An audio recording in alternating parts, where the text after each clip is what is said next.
ایک ہوتا ہے اخلاص. اخلاص کہتے ہیں کھوٹ سے کسی ایسی چیز کو پاک کر دینا یا پاک رکھنا جس میں کھوٹ کا امکان ہو. کوئی بھی ایسی چیز جس میں کھوٹ کا امکان ہو، جب اسے کھوٹ سے بالکل صاف کر دیا جائے تو یوں کہا جاتا ہے اسے کھوٹ سے خالص کر دیا ہے. جیسے قرآن مجید میں اللہ تعالیٰ کا ارشاد ہے نسقیکم مما فی بطونہ من بین فرث ودم لبنا خالصا سائغا للشاربین، کہ ہم تمہیں ان جانوروں کے پیٹ سے ہم دودھ نکالتے ہیں، بطن سے، پیٹ سے تو نہیں، یعنی بطن سے، لبنن من بین فرث ودم، گوبر اور خون کے درمیان سے، لبنن ایسا دودھ، خالصن جو خالص ہے. کیا مطلب؟ دودھ خالص ہے گوبر اور خون کی آمیزش سے،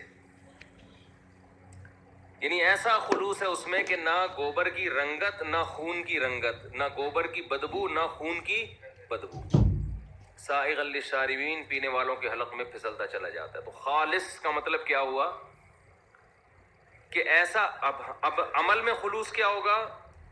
عمل میں خلوص کا مطلب یہ ہوگا کہ عمل کو ریاکاری کے کھوٹ سے مکمل پاک کر لیا جائے. تو اس کو کیا کہا جاتا ہے؟ اخلاص. عمل کو ریاکاری کے کھوٹ سے مکمل صاف کر لیا جائے. اس سے پتہ چلتا ہے کہ عمل میں ریاکاری شامل ہوتی ہے.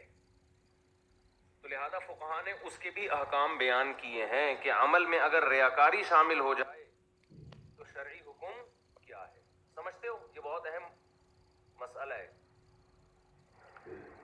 تو جب عمل میں، کسی بھی عمل میں جب ریاکاری شامل ہوگی نا تو اس کے 3 قسمیں ہیں. ایسے عمل کو عمل مشوق کہا جاتا ہے جس میں شائبہ ہے کس کا؟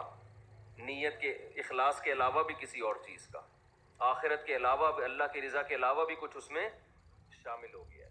تو 3 قسمیں ایسے عمل کی. ایک وہ عمل ہوتا ہے، بلکہ ہم یوں نہیں کہتے کہ پہلے ہم 3 قسمیں جنرلی بیان کرتے ہیں. ایک تو وہ قسم ہے نا جس میں اخلاص اور ریا دونوں کیا ہوں؟ ملی ہوئی. یہ تو ایک قسم ہے، اس کی پھر 3 قسمیں. ویسے ہر عمل کی 3 قسمیں نیت کے اعتبار سے. ایک خالصۃ لوجہ اللہ، ایک خالصۃ لوجہ الناس یا لوجہ الدنیا یا للدنیا. لوجہ الدنیا تو نہیں کہیں گے، للدنیا.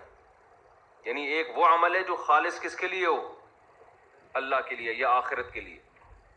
ایک وہ عمل ہے جو خالص کس کے لیے ہو؟ دنیا کے لیے. اور ایک وہ عمل ہے جس میں دین دنیا، یعنی آخرت اور دنیا دونوں شامل ہو. تو جو عمل خالص اللہ کے لیے ہوگا اس میں کسی کا اختلاف نہیں ہے، 100% مقبول. کیا خیال ہے بھائی؟ اسماعیل بھائی، اسماعیل پلیز، شکریہ.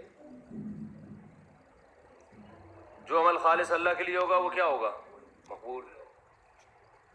جو خالص دنیا کے لیے ہے مردود. اچھا، عمل سے کون سا عمل مراد ہے؟ اس کی یہ بھی بحث ابھی ہم کریں گے. جو خالص دنیا کے لیے وہ کیا ہے؟ مردود.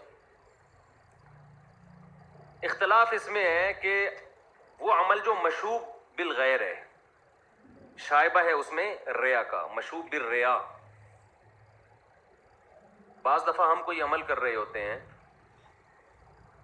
وہ اللہ کے لیے بھی ہوتا ہے لیکن تھوڑا سا اس میں دنیا کا تڑکا بھی لگا ہوا ہوتا ہے. یہی عمل دیکھ لو، اساتذہ مدرسوں میں پڑھا رہے ہیں، اللہ کے لیے پڑھا رہے ہیں لیکن وظائف بھی ملتے ہیں، ظاہر ہے. تو نیت میں کیا ہوتا ہے؟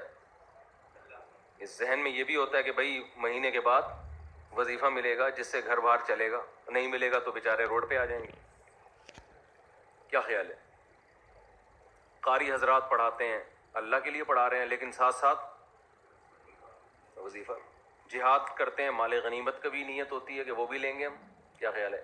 چھڑیں گے تھوڑی. جو بھی مجاہدین ہیں، فتح اور نصرت، جو لوگ لڑتے ہیں اللہ کی راہ میں، انڈیا پاکستان کی جنگ ہو جائے، ایک مثال دے رہا ہوں، تو بہت سے لوگ کے دل میں صرف اللہ ہوگا لیکن بہت سے میں ہوگا اللہ کے لیے لڑ رہے ہیں لیکن اگر فتح ملے گی تو دنیا میں بھی کیا ہوگی؟ بولتے کیوں نہیں بھائی؟ عزت ہوگی. کیا خیال ہے؟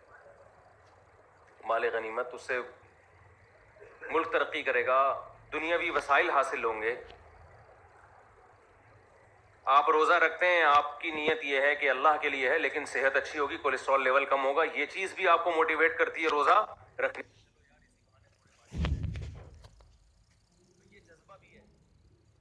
تو یہ وہ عمل ہے جس میں دنیا کیا ہو گئی ہے شامل. اس کا شریف حکم کیا ہے؟ اس کی تین قسمیں. ایک وہ عمل ہے جس میں اللہ کی رضا یا آخرت غالب ہو, دنیا مغلوب. ایک وہ عمل ہے جس میں دنیا غالب ہو, آخرت مغلوب. اور ایک وہ عمل ہے جس میں دونوں کیا ہوں,